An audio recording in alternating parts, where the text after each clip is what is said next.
अस्सलामुअलैकुम वरहमतुल्लाहि वबरकातुहू। आज हम सीखेंगे जो लोग हज पे जा रहे हैं अहराम कैसे बांधें। अहराम बांधने से पहले गुस्ल करें, साफ़ सुथरे मगर नीयत की ताज़गी के साथ गुस्ल करें।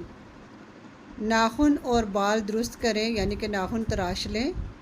खुशबू और इत्र का इस्तेमाल करें, लेकिन अहराम के दौरान या अहराम के बाद कोई भी खुशबू या इत्र ना लगाएं। 2 रकत नमाज़ पढ़ें।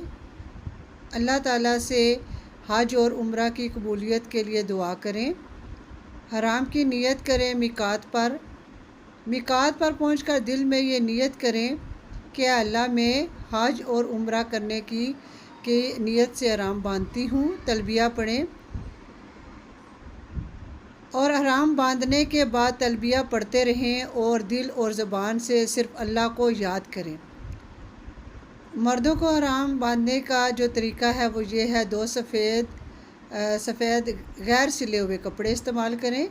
एक कपड़ा कमर के नीचे लपेट कर पहने और दूसरा कपड़ा ऊपर से ओढ़ें और अपना दायां कंधा जो है वो खाली रखें, खुला रखें। सीने पर भी कोई कपड़ा ना बांधें। औरतों का तरीका अपने मामूल के मुताबिक जो शरई लिबास है वो पहने, चेहरा और हाथ खुले रख सकते हैं। तंग, रंगीन, खुशबूदार और चमकदार कपड़े इस्तेमाल ना करें।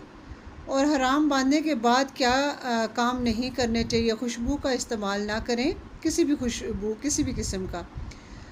बाल या नाखून ना काटें, शिकार ना करें, झगड़ा और गाली से बचें, नाजायज़ ताल्लुक़ से बचें, नाजायज़ बर्ताव से परहेज़ करें, यानी कि झूठ, धोखा, बददियानती, ऐसे गुनाहों से अपने आप को दूर रखें।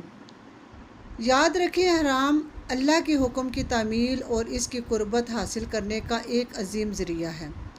तलबिया पढ़ें।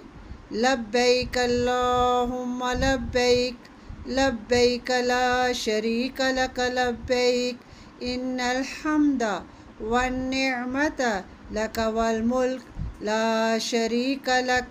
अल्लाह ताला से दुआ है कि अल्लाह ताला आप सब का हज और उम्रा कबूल फ़रमाए और हमें भी इस सआदत तक लेकर जाए, हमें भी ये सआदत हासिल हो कि हम भी हज और उम्रा अदा करें। आमीन सुम्मा आमीन। अस्सलामु अलैकुम वरहमतुल्लाहि वबरकातुहू।